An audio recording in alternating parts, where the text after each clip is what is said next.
జై తెలంగాణ. కరెక్ట్ గా ఆకలేటప్పుడు మైక్ ఇచ్చిండు. Thank you. గౌరవనీయులైన వేదిక మీద ఉన్న పెద్దలందరికీ, వేదిక ముందున్న మా అన్నదమ్ములకు, ఆడబిడ్డలకు అందరికీ మళ్ళొక్కసారి నూతన సంవత్సర శుభాకాంక్షలు తెలియజేస్తూ, మా పాత్రికేయ మిత్రులకు కూడా ప్రత్యేకంగా నూతన సంవత్సర శుభాకాంక్షలు కూడా తెలియజేసుకుంటూ, ముందుగా మీ అందరితో కూడా ప్రార్థన, సరిగ్గా సంవత్సరం నుండి ఇంకొక 20-25 రోజులు కాంగ్రెస్ ప్రభుత్వం వచ్చి గడిచిపోయింది. 100 రోజుల్లో హామీలు అమలు చేస్తాం, 100 రోజుల్లో 6 గ్యారంటీలు అమలు చేస్తాం అని చెప్పి 400 రోజులైంది. 100 రోజులు పోయింది, 400 రోజులకు వచ్చింది. 6 గ్యారంటీలలో అర గ్యారంటీ మాత్రమే అమలైంది. 6 గ్యారంటీల్లో అర గ్యారంటీ మాత్రం అమలైంది. అది ఏది? అదొక ఫ్రీ బస్సు. అది తప్ప ఇంతవరకు ఒకటి కూడా సరిగ్గా చేయలేదు. కాకపోతే వాళ్ళ మాటలు, దబాయింపులు, ఊకదంపుడు ఉపన్యాసాలు ఇవన్నీ చూసి ఇప్పుడే వినోదన్న చెప్పినట్టు నాకు కూడా వశం కాక రుణమాఫీ మీద అబద్ధాలు చెప్తుంటే మొన్న అసెంబ్లీలో అడిగిన, ముఖ్యమంత్రి ఉన్నాడు ఎదురుగానే, మొత్తం మంత్రులు ఉన్నారు, కాంగ్రెస్ వాళ్ళు అందరూ ఉన్నారు, ఎమ్మెల్యేలు, వాళ్ళందరూ ముంగట చెప్పిన నేను, మీరు చెప్పిన మాటల్లో వాస్తవం ఉంటే, అసెంబ్లీలోనే చెప్తున్నా, మీరు చెప్పిన మాట వాస్తవం అయితే 2 లక్షల రూపాయలు రుణమాఫీ చేసినామని మీరు ఏదైతే చెప్తున్నారో, కావాలంటే ఇడికెళ్ళి ఒక బస్ చేసుకుని అందరం కలిసి పోదాం, ముఖ్యమంత్రి సొంత ఊరు కొండారెడ్డిపల్లికి పోదామా, ముఖ్యమంత్రి నియోజకవర్గం కొడంగల్ పోదామా, లేదా నా నియోజకవర్గం సిరిసిల్ల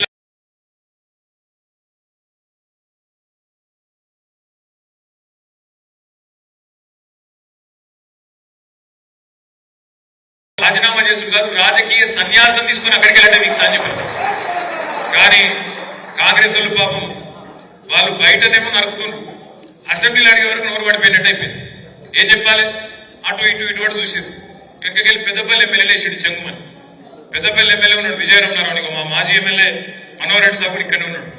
విజయరమణారావు లేచాడు, ఆయన ఎందుకు రేషం వచ్చింది లేచాడు, మైక్ తీసుకున్నాడు.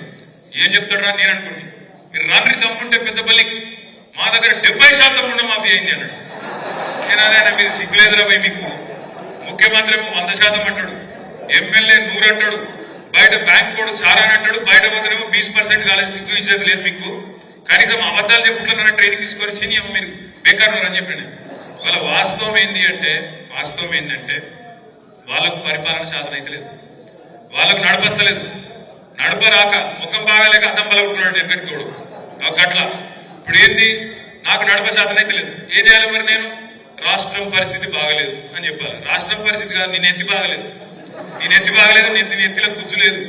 దానికి ఎవడేం చేస్తాడు? నీకు తెలివి లేక, చాతగాక, దద్దమ్మవై అడ్డగోలు హామీలు ఇచ్చి, పనికిమాలిన హామీలు ఇచ్చి, 100 రోజుల డైలాగులు కొట్టి, అఫిడవిట్లను పోజులు కొట్టి, దేవుళ్ళ మీద ఒట్లు పెట్టి, ఏదో పీకుతామని ఏదో పెద్ద బిల్డప్ ఇచ్చి వచ్చినావు. వచ్చి ఇవాళ ఏమైతుంది? శాతం అయితే లేదు, ఏం చేయాలో తెలుస్తలేదు, తెలియక ఇప్పుడు నేను ఇక్కడికి వస్తుంటే ఇక్కడ చూసిన బయట మనం కరెక్ట్ గా మన ఆఫీస్ ఎదురుగా టెంట్ వేసుకున్నాం. ఎవరు? సర్వశిక్ష అభియాన్ ఉద్యోగులందరూ టెంట్ వేసుకున్నారు. నేను అడిగింది వాళ్ళని, ఏందమ్మా ఏమైంది అని. ఏం లేదు సార్, ఈ రేవంత్ రెడ్డి సరిగ్గా నవంబర్ 23లో మా దగ్గరకు వచ్చిండు సార్. వచ్చి ఏం చెప్పిండు? మీరు ఛాయ్ తాగే లోపల, ముఖ్యమంత్రి అనేటోడు అనుకుంటే ఛాయ్ తాగే లోపల మీ సమస్య పరిష్కారం చేయొచ్చు, ఛాయ్ తాగే లోపల గవర్నమెంట్ ఆర్డర్ ఇచ్చి పంపించచ్చు, ఏముందమ్మా మీ సమస్య అని చెప్పిండు. చెప్పుడే కాదు, నన్ను గెలిపియండి, నేను పిలుచుకుంటా, ఛాయ్ తాగిపిస్తా, ఛాయ్ తాగే లోపల జీవో ఇచ్చి పంపిస్తా అని చెప్పిండు. అన్న మరి ఆయనకు ఛాయ్ పత్తి దొరుకుతలేదా, పాలు దొరుకుతలేవా, నీళ్లు దొరుకుతలేవా, ఏం దొరుకుతలేదో మాకు అర్థం కాక టెంట్ వేసుకొని కూర్చున్నాం అన్నారు. ఛాయ్ పత్తు మరి చక్కెరను అదేదో లేకపోతే మనం పంపిస్తాం. 22,000 మంది వాళ్ళు ఎదురు చూస్తారు. ఆడబిడ్డలకు చెప్పిండు, కేసీఆర్ ₹1,00,000 ఇస్తాడు, నేను తులం బంగారం ఇస్తా అన్నాడు. మరి ఇప్పుడు బంగారం చేపలు దిగుతలేదా? అయినాడు పుడతలేదా బంగారం? తులం బంగారం దొరకలేదా? సంవత్సరం అయిపోయి ఎన్ని లెగ్గాలైనాయి? 4-5 లక్షల పెళ్లిలైనాయి. ఒక్కలగా నచ్చిందా? రాలే. రుణమాఫీ అన్నాడు. నేను ముఖ్యమంత్రిని అడుగుతున్నా, మళ్ళొక్కసారి వేదికగా అడుగుతున్నా, నిన్న చెప్పినా మళ్ళీ చెప్తున్నా, ఎంత సిగ్గుదప్పిన ప్రభుత్వం అంటే, ఎంత ఇజ్జత్ లేని ప్రభుత్వం అంటే కాంగ్రెస్ ప్రభుత్వం. వీళ్ళే చెప్పారు. ఏం చెప్పారు? డిసెంబర్ 3కు ముందు తీసుకుంటే అప్పుడు యాదుకుంటారా మీకు? మనం రైతు బంధు కోసం 7,600 కోట్లు తయారు చేసి పెట్టినాం డిసెంబర్లో. పోయిన సంవత్సరం ఇదే టైం పెడితే రేవంత్ రెడ్డి ఉత్తరం రాసిండు ఎలక్షన్ కమిషన్, మీరు అర్జెంటుగా ఆపాలి, లేకపోతే ఎన్నికల ప్రభావం పడుతుంది, కేసీఆర్ మళ్ళీ రైతులందరూ మళ్ళా ఓట్లేసి మళ్ళా గెలిపిస్తారు, మీరు ఆపుండ్రి అని ఎలక్షన్ కమిషన్ ఉత్తరం రాసిండు. రాస్తే ఎలక్షన్ కమిషన్ వాళ్ళు ఎన్నికలు ప్రభావితమైతే అని చెప్పి ఆపేసారు. అప్పుడు ఏం చెప్పిండు రేవంత్ రెడ్డి, డిసెంబర్ 3కు ముందు తీసుకుంటే ఎకరానికి 5,000, డిసెంబర్ 7 తర్వాత తీసుకుంటే ఎకరానికి 7,500 అన్నాడు.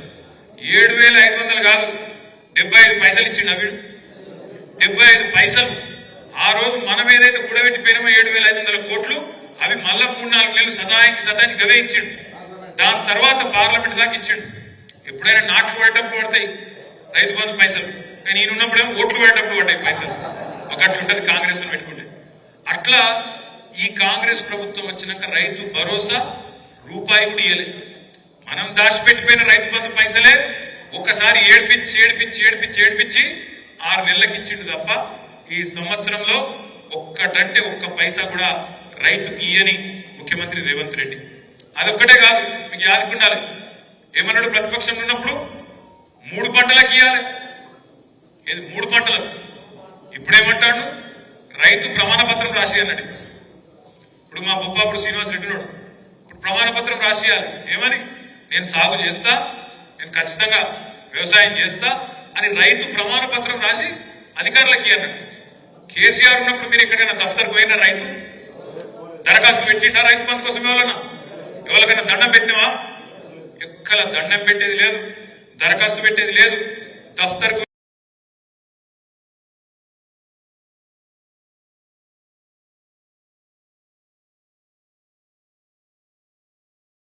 కోట్ల రూపాయలు రైతుల ఖాతాల్లో జమ చేసిన నాయకుడు కేసీఆర్ గారు. 80,000 కోట్లు ఏది ఒక రైతు బంధు, ఇంకో దిక్కు రుణమాఫీ రూపంలో మరొక 27,000 కోట్లు, 1,07,000 కోట్లు రైతుల ఖాతాల్లో రూపాయి లంచం గాని పైసా లంచం గాని లేకుండా 70 లక్షల మంది రైతుల ఖాతాల్లో టింగు అని మంచిగా ఫోన్లు మోగుతుంటే నాట్లు పడేటప్పుడు మంచిగా పైసలు పడేటట్టు సౌలత్ ఏర్పాటు చేసింది కేసీఆర్. ఇవాళ రేవంత్ రెడ్డి ప్రభుత్వం 3 పంటలకు రైతు బంధు వేయాలని చెప్పిన రేవంత్ రెడ్డి, డిసెంబర్ 3 తర్వాత అయితే ఎకరానికి 7,500 ఇస్తానని చెప్పిన రేవంత్ రెడ్డి ఏకకాలంలో 2 లక్షల రుణమాఫీ చేస్తాడు. యాదికుందా మీకు? కేసీఆర్ గారు 1,00,000 రూపాయలు రుణమాఫీ చేసిండు. ఆయన అనుకుంటాడు రైతులందరూ నాకే ఓట్లు ఇస్తారని. మీరందరూ కూడా కేసీఆర్ 1,00,000 రూపాయలు రుణమాఫీ తీసుకున్న వాళ్ళు కూడా బ్యాంకు గురుకుర్రి, వెంబడే తెచ్చుకోండి, ఎంబడే నేనేస్తా, నేను ఎంబడే వస్తా, ఎంబడే సంతకం పెడతా అన్నాడు. ఇప్పుడు ఎంబడ పడుతున్నాడు, ప్రమాణ పత్రం రాయమని చెప్తున్నాడు. ఇప్పుడు మీకు రైతు భరోసా ఏడాడు. ఇలా కేబినెట్ మీటింగ్ ఉన్నది. నేను నిన్న అడిగిన రేవంత్ రెడ్డిని, దమ్ముంటే చెప్పు అడిగిన. ఎలక్షన్లకు ముందేమో వరంగల్ రైతు డిక్లరేషన్ అన్నావు, ఇలా రైతు డిక్లరేషన్ ఇవ్వాలంటున్నావు. ఇది ఎక్కడి నీతి?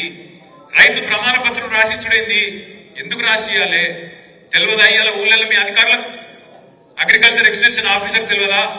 అక్కడ ఉండే గ్రామ పంచాయతీ సెక్రటరీకి తెలియదా? లేదా ఊర్లో ఉండే సర్పంచ్కి తెలియదా? ఎంపీటీసీకి తెలియదా?